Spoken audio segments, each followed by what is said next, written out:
Hello students, class 12th के principles of biotechnology chapter में हम बायोटेक्नोलॉजी के टूल्स पढ़ रहे हैं। Tools of biotechnology, 4 main tools हैं। फर्स्ट, रेस्ट्रिक्शन एंडोन्यूक्लिएजेस, जिनको हम मोलिकुलर सीजर्स या मोलिकुलर नाइव्स भी बोलते हैं। सेकेंड, क्लोनिंग वेक्टर्स, ऐसे डीएनए जो कि हमारे डिजायर्ड जीन को होस्ट ऑर्गेनिज्म में ट्रांसफर करेंगे और उनकी कॉपीज बनवाएंगे। थर्ड, कॉम्पिटेंट होस्ट, वो ऑर्गेनिज्म जिसको इन विट्रो हम कल्चर करेंगे हमारे डिजायर्ड जीन की कॉपी बनाने के लिए और प्रोटीन ऑब्टेन करने के लिए। और फोर्थ है डीएनए लाइगेज एंड पॉलीमरेज।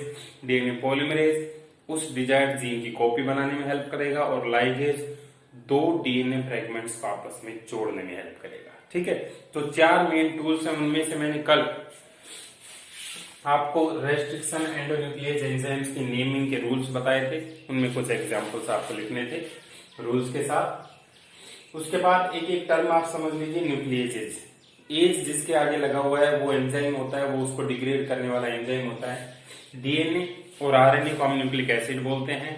तो न्यूक्लियस वो एंजाइम है जो डीएनए या आरएनए को कट करता है, उसको डाइजेस्ट करता है, उसके फ्रेगमेंट्स बनाता है। ठीक है, the enzymes which cut DNA और RNA are called nucleases. The enzymes which cut DNA और RNA from their ends, 5' end या 3' end से कट करेंगे, उनको बोल देंगे एक्सोन्यूक्लिएजेज। एंडोन्यूक्लिएजेज which make cut in between the DNA and the RNA molecule, they are called endonucleases। and restriction endonucleases की definition क्या है? The enzymes, या भी बोल सकते हैं the specific type of endonucleases which make cut at specific internal sites in DNA are called restriction endonucleases। ठीक है, restriction endonucleases जब डीएनए को कट करते हैं, एज एग्जांपल आप मान सकते हैं 5' से 3', 3' से 5'। ठीक है, इस डीएनए को जब रेस्ट्रिक्शन एंडोन्यूक्लियस कट करते हैं तो 2 तरह के कट बन सकते हैं। ऐसे कट जो बिल्कुल इक्वल फ्रेगमेंट्स रखते हैं, 3', 5', 5', 3', जिनके एंड्स बिल्कुल इक्वल हो, या फिर ऐसे कट जिनमें ओवर हैंगिंग रीजन्स बनते हैं, मतलब 5' to 3' में ये एक्स्ट्रा और 3' to 5' में ये एक्स्ट्रा। इस तरह के ओवर हैंगिंग रीजन बनेंगे। जैसे ऊपर वाली अंगुली लंबी है, ये छोटी है, इन एंड्स को तो बोलते हैं स्टिकी एंड। और जो बिल्कुल इक्वल एंड्स बनते हैं उनको बोलते हैं ब्लंट एंड्स। ठीक है, तो नोट्स में जहां पर स्टिकी और ब्लंट एंड्स बने नोट्स लिखेंगे, वहां पर ये भी डायग्राम आपको बनाना है। डीएनए को रेस्ट्रिक्शन एंडोन्यूक्लियस का। ठीक है, तो ऐसे एंड्स जो कि और हैंगिंग रीजन्स भी बनाए उनको स्टिकी एंड बोल सकते हैं, और जो और हैंगिंग रीजन्स नहीं बनाते उनको हम बोलते हैं ब्लंट एंड्स। ओके, यहाँ तक कंप्लीट। उसके बाद जेनेटिक इंजीनियरिंग में बता चुका हूँ रेस्ट्रिक्शन एंडोन्यूक्लिएजेस क्या है। जीन्स को काटते हैं और एक से दूसरे में ट्रांसफर करते हैं, तो यही जेनेटिक इंजीनियरिंग है। उसके बाद है जेल इलेक्ट्रोफोरेसिस। इसके बारे में आप डिटेल में समझें। डीएनए फिंगरप्रिंटिंग में भी इसका डिस्कशन एक बार आया था। जेल इलेक्ट्रोफोरेसिस क्या होता है?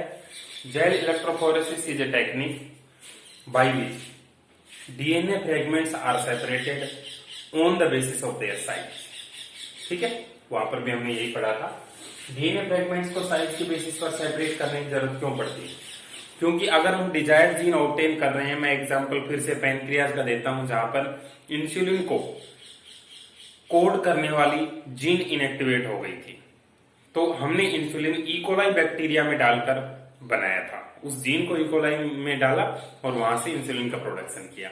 तो उस जीन को पहले तो उस पेरेंट सेल, पैनक्रियाज के सेल से पहले तो डीएनए आइसोलेट करना, फिर उस डीएनए को रेस्ट्रिक्शन एंडोन्यूक्लियस से कट करना, हजारों टुकड़े बन जाएंगे, और उन हजारों टुकड़ों में से सिर्फ इंसुलिन वाले जीन को आइसोलेट करना। ठीक है, वो कैसे करेंगे? तो डीएनए आइसोलेट करने के बाद रेस्ट्रिक्शन एंडोन्यूक्लियस यूज कर लिया। अब हजारों टुकड़ों में से इंसुलिन के डीएनए फ्रेगमेंट को सेपरेट करने के लिए जो टेक्निक है वो है जेल इलेक्ट्रोफोरेसिस। ठीक है, तो इस जेल इलेक्ट्रोफोरेसिस में कैसे करते हैं? एक बार देखिए आप।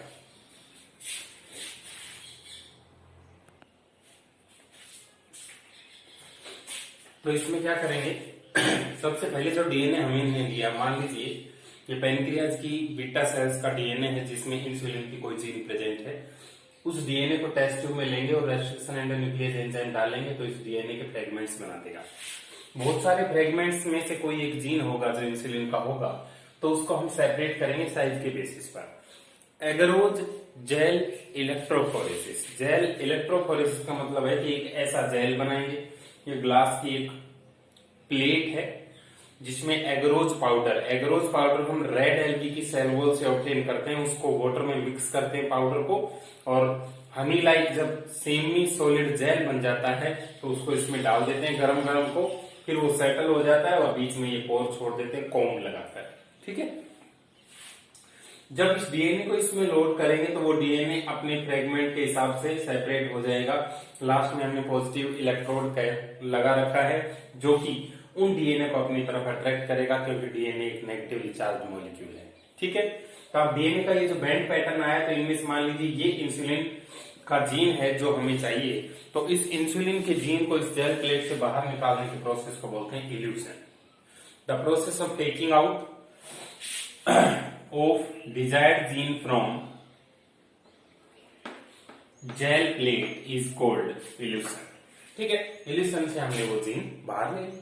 तो हमें क्या करना था, उस पैनक्रियाज की सेल से डिजायर्ड जीन या जीन ऑफ इंटरेस्ट इंसुलिन की ऑब्टेन करनी थी, जो हमने कर ली। ठीक है, तो जेल इलेक्ट्रोफोरेसिस ये टेक्निक है। कंप्लीट डिस्क्रिप्शन है नोट्स में और डायग्राम भी है जो आपको बनाना है। तो पहला जो टूल था बायोटेक्नोलॉजी का वो था रेस्ट्रिक्शन एंजाइम्स, वो कंप्लीट हो गया। अगला टूल है क्लोनिंग वेक्टर्स। क्लोनिंग वेक्टर्स पहले डेफिनेशन सुन लीजिए। Cloning vectors are circular DNA और some बैक्टीरियोफेजेज which are used to transfer our gene of interest into competent host। ठीक है, cloning vectors are also called vehicle DNA because they carry our desired gene from one place to another place। ठीक है, तो cloning vector का काम तो desired gene को transfer करना हो गया, लेकिन उसकी क्या क्या प्रॉपर्टीज हैं वो बहुत इंपॉर्टेंट है। तो पहली है कि एक अच्छे क्लोनिंग वेक्टर में क्या प्रॉपर्टी होनी चाहिए, हाई कॉपी नंबर होना चाहिए। अब हाई कॉपी नंबर का मतलब क्या होता है, देखें आप।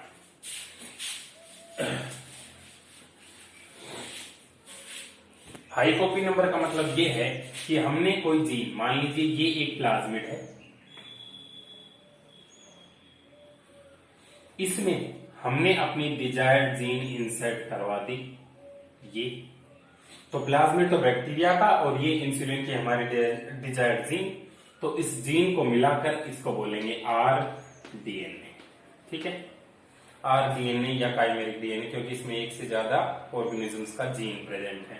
अब इस आर डीएनए को मान लीजिए ई कोलाई बैक्टीरिया में ट्रांसफर किया, तो ई कोलाई में अपना खुद का मेन जेनेटिक मटेरियल तो प्रेजेंट है ही, जिसको हम न्यूक्लियोइड या प्रोक्रोमोसोम बोलते हैं। इसके अलावा ये जो प्लाज्मिड हमने डाल दिया, प्लाज्मिड भी क्या है, ये आरडीएनए है। आरडीएनए मतलब अलग अलग ऑर्गेनिज्म से जिसमें जीन हो। तो अब हमने एक डाला है, अगर इस प्लाज्मिड में प्रॉपर्टी हुई कि हर सेल में मेरी कॉपीज 2 रहेंगी, डिसाइडेड रहता है सब प्लाज्मिड्स का, और दूसरा प्लाज्मिड ऐसा जिसने डिसाइड कर रखा है कि हर सेल में मैं अपनी कॉपी 100 रखूंगा, तो 2 वाले को सेलेक्ट ना करके हमें 100 वाला सेलेक्ट करना पड़ेगा जिसका हाई कॉपी नंबर हो। कॉपी नंबर का मतलब नंबर ऑफ प्लाज्मिड्स पर सेल। इस प्लाज्मिड की हर सेल में कितनी कॉपीज है उसको कॉपी नंबर बोलते हैं। तो हम 2 वाला नहीं 100 वाला सेलेक्ट करेंगे। क्यों? जो प्लाज्मिड हमने 2 वाला डाला तो ये जाते ही पहले 2 बना लेगा, तो हमारे जीन की भी कॉपी 2 बन गई। और जब ये डिवाइड करेगा 1 से 2 ई कोलाई बैक्टीरिया बनाएगा, तो 2 इसमें चली जाएंगी कॉपी और 2 इसमें, मतलब अब हमारी कॉपी 4 हो गई। ठीक है, तो 1 डाला था और हमने हमारे डिजायर्ड जीन की कॉपी 4 बना ली। दूसरे केस में 1 डाला और जाते ही उसने 100 कॉपी बनाई, और जब वो डिवाइड करेगा तो 100 और 100 200, तो उसकी अगर कॉपी नंबर ज्यादा होगी तो हमारे जीन का मल्टीप्लीकेशन यानी कि जीन क्लोनिंग भी ज्यादा होगी। जीन क्लोनिंग ज्यादा होगी तो जीन का प्रोडक्ट भी ज्यादा बनेगा। तो सबसे पहली प्रॉपर्टी ये है कि हमें ऐसा क्लोनिंग वेक्टर सेलेक्ट करना चाहिए जिसकी कॉपी नंबर हाई हो। ठीक है, एक। अगला पॉइंट है ओरिजिन ऑफ रेप्लिकेशन, जिसको हम ORIC भी बोलते हैं। मैंने बताया था the site from where replication starts is called origin of replication. ठीक है, तो एक अच्छे क्लोनिंग वेक्टर में ओरिजिन ऑफ रेप्लिकेशन भी प्रेजेंट होना चाहिए, क्योंकि रेप्लिकेशन स्टार्ट होगा तभी तो हमारी डिजायर्ड जीन की कॉपी बनेगी। ठीक है। Third, selectable marker. Selectable markers ये समझने का है, अब आप अच्छे से समझे कि क्या होता है। एक मैंने क्लोनिंग वेक्टर आपको बताया था जो सबसे ज्यादा यूज किया जाता है, उसका नाम क्या है, PBR 322 क्लोनिंग वेक्टर। देखिए उसकी थोड़ी सी डिजाइनिंग में बताता हूं।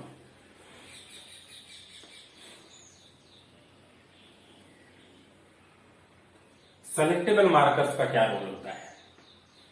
सेलेक्टेबल मार्कर्स वो DNA के पार्ट होते हैं एक क्लोनिंग वेक्टर में जो हमारी डिजायर्ड जीन उस सेल में ट्रांसफर हुई या नहीं हुई, ये बताएंगे। कैसे बताएंगे? देखो, मान लीजिए ये PBR 322 क्लोनिंग वेक्टर है, जिसमें और बहुत सारे रीजन्स के साथ ये दो रीजन ऐसे भी हैं जो एंटीबायोटिक रेजिस्टेंस प्रोवाइड करते हैं। ये तो टेट्रासाइक्लिन से रेजिस्टेंस और ये एम्पिसिलिन एंटीबायोटिक से रेजिस्टेंस प्रोवाइड कर रहा है। इसका मतलब क्या है? अगर इस प्लाज्मिड को कुछ भी छेड़ाछाड़ी नहीं करके और ई कोलाई बैक्टीरिया में डाल दें, क्योंकि हमने हमारा जीन अभी नहीं डाला है, ठीक है, अगर ई कोलाई बैक्टीरिया में डाल दें तो उस बैक्टीरिया में क्या प्रॉपर्टी आ जाएगी कि उस ई कोलाई बैक्टीरिया को ना तो टेट्रासाइक्लिन से डरने की जरूरत है और ना ही एम्पिसिलिन एंटीबायोटिक से डरने की जरूरत है। क्यों? क्योंकि अगर एम्पिसिलिन एंटीबायोटिक वहां प्रेजेंट हुई तो टेट्रासाइक्लिन रेजिस्टेंस वाला ये जो जीन है वो ऐसी प्रोटीन बनाएगा जो कि एम्पिसिलिन को जाके डीएक्टिवेट कर देगी, तो इसको डरने की जरूरत नहीं। और ये ऐसी प्रोटीन भी बनाएगा जो टेट्रासाइक्लिन को जाके डीएक्टिवेट कर देगा, तो उससे भी डरने की जरूरत नहीं। ठीक है, मतलब बिना कोई इंजीनियरिंग करे ये वेक्टर तो हम अगर ई कोलाई बैक्टीरिया को दे दें तो वो ना टेट्रासाइक्लिन से मरेगा ना ही एम्पिसिलिन एंटीबायोटिक से मरेगा। ठीक है, वैसे हमने पहले पढ़ भी रखा है कि प्लाज्मिड एंटीबायोटिक रेजिस्टेंस भी प्रोवाइड करता है प्रोकैरियोटिक सेल्स को। ठीक है, पहले यहां तक का समझ में आ गया। अब इन दोनों एंटीबायोटिक रेजिस्टेंट जीन को हम सेलेक्टेबल मार्कर के तौर पर यूज कर सकते हैं। कैसे? देखो, एम्पिसिलिन रेजिस्टेंस जो जीन का पार्ट है उसमें एक रेस्ट्रिक्शन एंडोन्यूक्लियेज का कट करता है जिसको बोलते हैं PVU first, Proteus vulgaris first, ये रेस्ट्रिक्शन एंडोन्यूक्लियेज है। और दूसरा PST फर्स्ट, प्रोटियस स्टोलोनिफॉर्मी फर्स्ट। दो रेस्ट्रिक्शन एंडोन्यूक्लियेज एंजाइम ऐसे हैं जो इस पूरे DNA में कहां काटेंगे? एम्पिसिलिन रेजिस्टेंस वाली जीन के बीच में से काटेंगे उसको।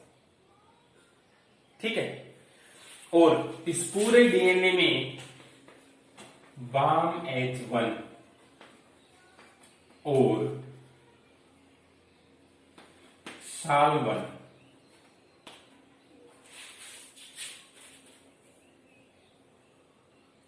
ऐसे दो एंजाइम्स हैं जो कट कर रहे हैं टेट्रासाइक्लिन रेजिस्टेंट रीजन में। मतलब ये क्या करेंगे? BAMH1 रेस्ट्रिक्शन एंडोन्यूक्लियेज एंजाइम डाला हमने तो ये इसमें से काटेगा, और SAL1 डाला तो भी इसमें से काटेगा। अगर इसमें से इनमें से कोई भी एंजाइम हम यूज करेंगे और उस DNA को वो काट देगा और वहां अपनी जीन लगा देगा, क्योंकि जहां से DNA कटेगा वहीं तो अपने डिजायर्ड जीन DNA लाइगेज लगाएगा। मान लीजिए PST फर्स्ट से काटा हमने तो ये यहां से कट के ये पूरा सर्कुलर है, ये खुल जाएगा, और फिर हमने बीच में हमारी डिजायर्ड जीन लगा दी तो अब क्या होगा? एम्पिसिलिन रेजिस्टेंट वाला जो खुद जीन था इसमें वो इनएक्टिवेट हो गया, क्योंकि उस जीन को हमने बीच में से काट के अपनी जीन लगा दी। तो अब एम्पिसिलिन रेजिस्टेंट वाला जीन इनएक्टिवेट हो गया। ठीक है, इस प्रोसेस को बोलते हैं insertional inactivation, the process by which existing gene of plasmid vector is inactivated due to insertion of foreign gene is called insertional inactivation। ठीक है, अब एम्पिसिलिन रेजिस्टेंट जीन इनएक्टिवेट हो चुकी है, मतलब अब ना ये प्रोटीन बनाएगी कोई और ना एम्पिसिलिन रेजिस्टेंट उस बैक्टीरिया को बनाएगी, मतलब एम्पिसिलिन को अब ये डीएक्टिवेट नहीं कर पाएगी। इसका मतलब जिस भी बैक्टीरिया में हम पीएचडी फर्स्ट से काट के इस प्लाज्मिड को और अपने जीन डाल दें और फिर इसको उस बैक्टीरिया में डाल दें, तो वो बैक्टीरिया अब टेट्रासाइक्लिन के लिए तो यूं की यूं रेजिस्टेंट रहेगा, लेकिन एम्पिसिलिन के लिए रेजिस्टेंट नहीं रह पाएगा। समझे? या फिर दूसरा केस कंसीडर कर लो, बाम H1 से काटा हमने, उस पूरे सर्कुलर डीएनए को काट दिया, काट के अपना जीन डाल दिया, इसका मतलब टेट्रासाइक्लिन रेजिस्टेंट वाली जो जीन है उसका क्या हो गया, इंसर्शनल इनएक्टिवेशन हो गया। ठीक है, अब इनएक्टिवेट हो गया तो अब ये इस प्लाज्मिड को हमारे जीन इसमें डालने के बाद इस प्लाज्मिड को इकोलाई को दे दिया जाए तो क्या होगा, वो एम्पिसिलिन के लिए तो रेजिस्टेंट अब भी रहेगा क्योंकि वो जीन तो कोई डिस्टर्ब हुई नहीं, अब वो टेट्रासाइक्लिन के लिए सेंसिटिव हो जाएगा। मतलब ये कि हमें बहुत बड़ा एडवांटेज होगा इन सेलेक्टेबल मार्कर्स का। क्या कि जब हम पीएचडी फर्स्ट से कट करके और डालेंगे जीन को, तो उस बैक्टीरिया पर हम एम्पिसिलिन का इफेक्ट देख लेंगे। अगर एम्पिसिलिन के लिए वो रेजिस्टेंट है अब भी, इसका मतलब है कि हमारा डिजायर्ड जीन उसमें नहीं गया, क्योंकि एम्पिसिलिन की जो जीन है वो अब भी यूं क्यों है, और अगर वो एम्पिसिलिन के लिए सेंसिटिव हो गया, इसका मतलब डिजायर्ड जीन हमारी जो सेलेक्टेबल मार्कर है उसके बीच में जाकर इंसर्ट हो चुका है, हमारा काम हो गया। ठीक है, तो इस प्रोसेस को सेलेक्टेबल मार्कर की हेल्प से जिनमें हमारा जो ये आर्टिफिशियली डिजाइंड आरडीएनए गया, उनको तो बोलते हैं रिकॉम्बिनेंट्स, और जिनमें नहीं गया उनको बोलते हैं नॉन रिकॉम्बिनेंट। मतलब जो एम्पिसिलिन के लिए सेंसिटिव है वो तो नॉन रिकॉम्बिनेंट है, और जो एम्पिसिलिन के लिए सेंसिटिव हैं वो तो रिकॉम्बिनेंट है, मतलब हमारे जीन ने जाके एम्पिसिलिन को डीएक्टिवेट कर दिया, और जो नहीं है मतलब अब भी एम्पिसिलिन के रेजिस्टेंट हैं वो नॉन रिकॉम्बिनेंट्स हैं।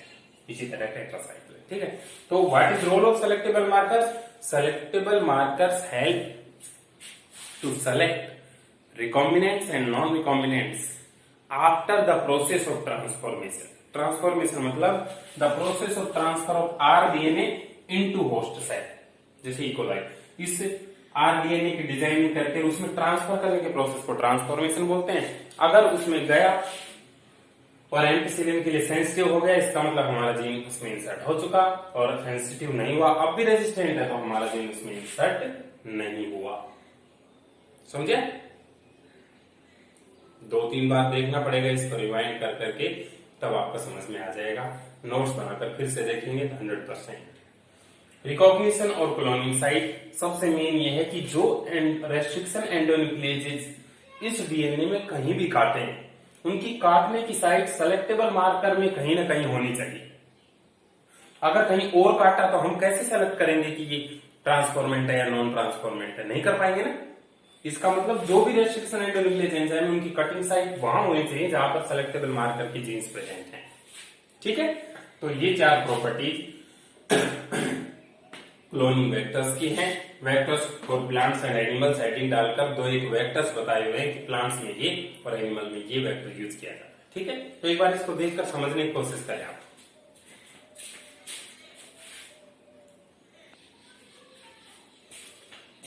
आया समझ में? आया तो ठीक है, नहीं तो बार बार फिर से रिवाइंड करके देखेंगे। 3-4 बार में आएगा, थोड़ा सा टेक्निकल है, टेक्निकल माइंड यूज करके इसको आप समझें, समझ में आ जाएगा। उसके बाद अगले टॉपिक से नेक्स्ट लेक्चर में इसे स्टार्ट करेंगे और nature's smallest genetic engineer bacteria के बारे में बात करेंगे कि वो कैसे ट्रांसफॉर्मेशन कर देता है अपने। ठीक है, तो यहां तक हो गया है। नोट्स बनाए, अच्छे से समझते हुए चले, समझने का टॉपिक है, लर्न करते हुए चले। Okay, thank you.